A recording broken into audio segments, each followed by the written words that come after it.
Bonjour tout le monde, moi c'est Ba Mustafa, je suis le coordonnateur de RASTIC. RASTIC, c'est l'association d'appui à la science, aux technologies de l'information et de la communication.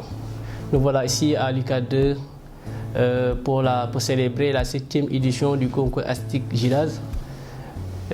Cette édition GIDAS 2023 est partie par une présélection de 50 établissements répartis dans les 46 départements. À l'issue de cette tournée, nous en avons pu sélectionner 25 établissements qui respectent la répartition, c'est-à-dire au moins un département représente la région. Et durant cette préparation, la tournée, nous avons pu sillonner l'ensemble de ces départements à travers ces lycées jusqu'au fin fond, jusqu'à Saraya, Salemata, on est parti à Matam, tous ces lieux ont été visités. Et maintenant, nous sommes là à préparer ce concours qui a débuté depuis hier. Et nous préparons aussi la dernière journée d'aujourd'hui.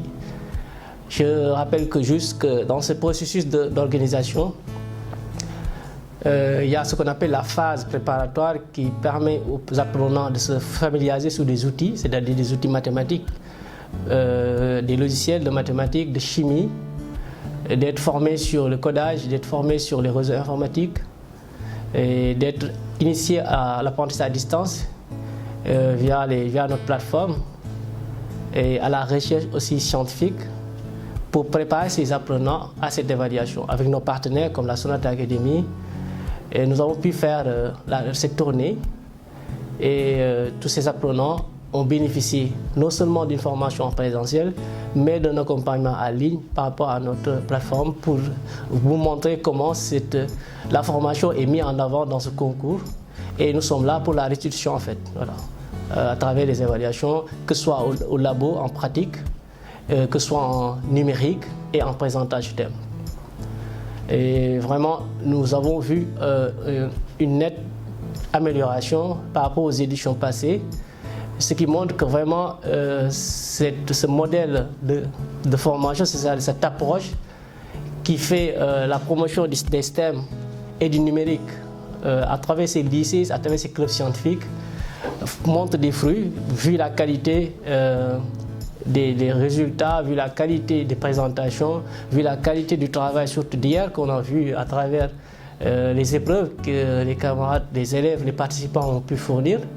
Nous voyons vraiment que c'est un modèle qui peut être dupliqué un peu partout, hein, et qui peut faire tache d'huile, surtout dans le système éducatif qui est l'un de nos objectifs principaux.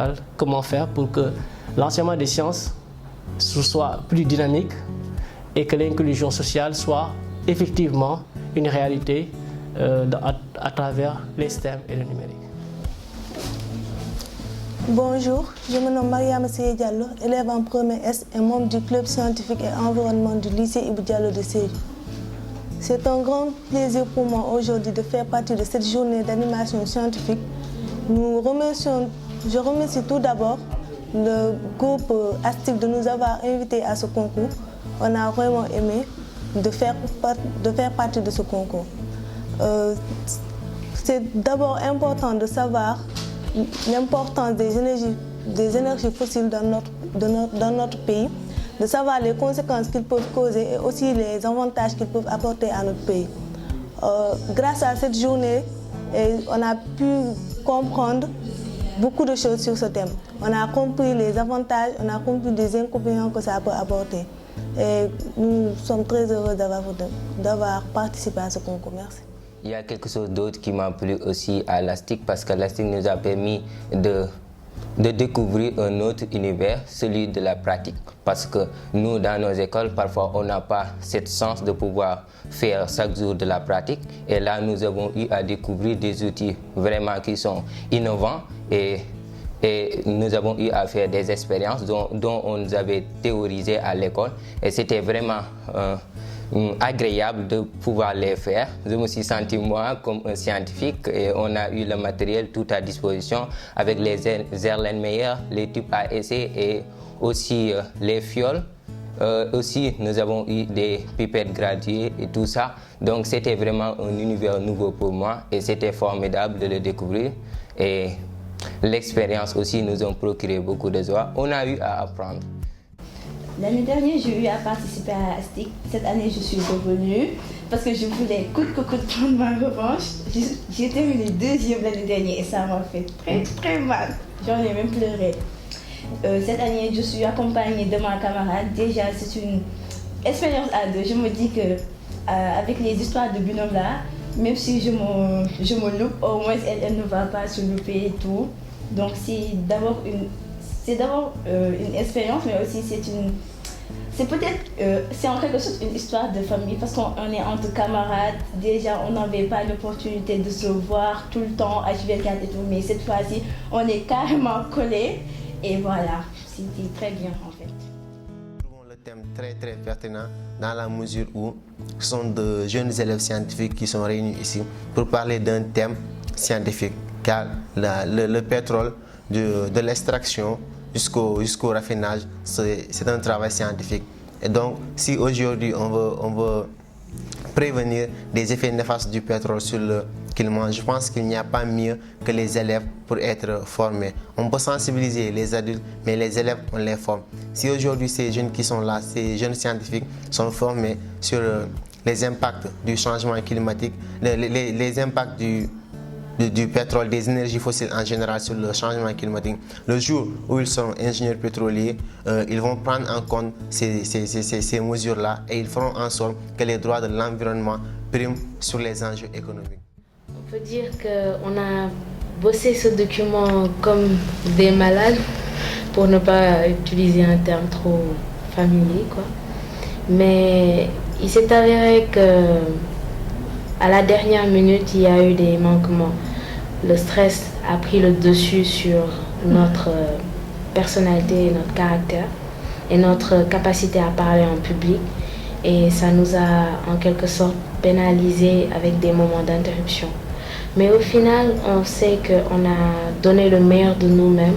Et quelle que soit l'issue de cette journée, on sera fiers de ce que l'on a fourni. En quelque sorte, je voudrais dire la même chose. Nous tenons aussi à remercier la SIC car sans eux, on ne serait pas là. Et l'organisation, je pense, a été bien faite. Et tout ça, on a été bien accueillis, tout s'est passé dans les normes. En quelque sorte, je voulais aussi insister sur ce qu'elle vient de dire concernant les jeunes. Nous jeunes, nous sommes l'avenir de ce pays. Nous devons être conscients de ce fait. Merci. Donc, nous sommes là aujourd'hui à l'UCAD 2, à l'issue du concours ASTIC GIDAS, la 5e édition, je pense, si je ne me trompe pas, depuis 2014. Et c'est ma première participation à ce concours. Et vraiment, ça m'a fait plaisir d'avoir participé à ce concours et d'avoir la chance de manipuler des microscopes. J'ai eu à manipuler un microscope à l'école, mais comme c'était à un temps de cours, on ne pouvait pas vraiment s'investir à fond. Et hier, j'ai eu vraiment la chance de manipuler cet appareil merveilleux avec ma camarade May ici présente. Et franchement, ça m'a fait plaisir parce que les SVT, moi, je les adore, je les vis toujours. Et aussi, c'est une passion, c'est une grande passion. J'ai toujours voulu porter une blouse blanche, des gants, tout ça, manipuler. Et hier, l'occasion m'a été offerte et j'ai vraiment saisi la chance. Vraiment, c'était bien. Oui. Alors, bonjour, je m'appelle Amadou Yassine Diatta. Je suis professeur de sciences physiques au lycée scientifique d'excellence de Diourbel. Et je suis là en tant qu'encadreur du club de sciences dans ces journées d'animation scientifique et culture technologique de 2023. Voilà, donc en fait, je suis représentant, je vais parler au nom des encadreurs parce qu'on a eu à échanger et il y a un plaidoyer commun déjà qui réside être la difficulté et la prise en charge sur le plan des déplacements, n'est-ce pas? Et ça, c'est un plaidoyer que je vais lancer à l'égard véritablement des IA, mais aussi des chefs d'établissement, pour encourager véritablement ces initiatives, vu l'intérêt de l'activité, n'est-ce pas, dont il est question. Voilà. Pour même donner un exemple, on a vu des établissements qui sont arrivés sans encadreur. Donc, ni un professeur ne les a accompagnés, ni peut-être, ils n'ont peut-être pas les moyens. Et il y a beaucoup d'établissements qui ne viennent pas.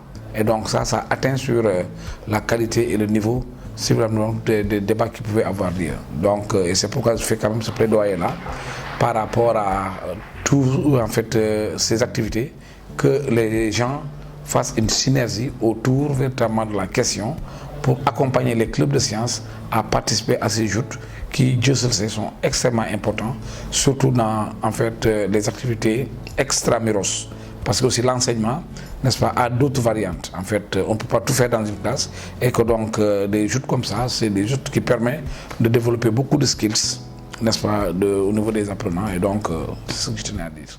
Et sur ça, je précise que tout ça ne pouvait être réalisé si on n'avait pas l'autorisation, l'accompagnement d'abord du ministère de l'Éducation, qui a très tôt compris l'enjeu, car ce projet est étroitement lié aux objectifs de ce ministère qui nous ont facilité beaucoup l'accès à l'ensemble des établissements et aussi à nos partenaires comme la Sonatel, l'université virtuelle qui est maintenant l'université numérique. Et il y a aussi la CNES, la Conférence nationale des emplois du Sénégal, l'Académie nationale des sciences et techniques du Sénégal et la DISI. Toutes ces structures nous ont accompagnés pour que nous puissions aujourd'hui en arriver là. Nous saluons tout l'engagement de l'ensemble de ces composantes qui nous permettent aujourd'hui d'en arriver à la 7e édition de ce grand concours scientifique, interclub scientifique du Sénégal.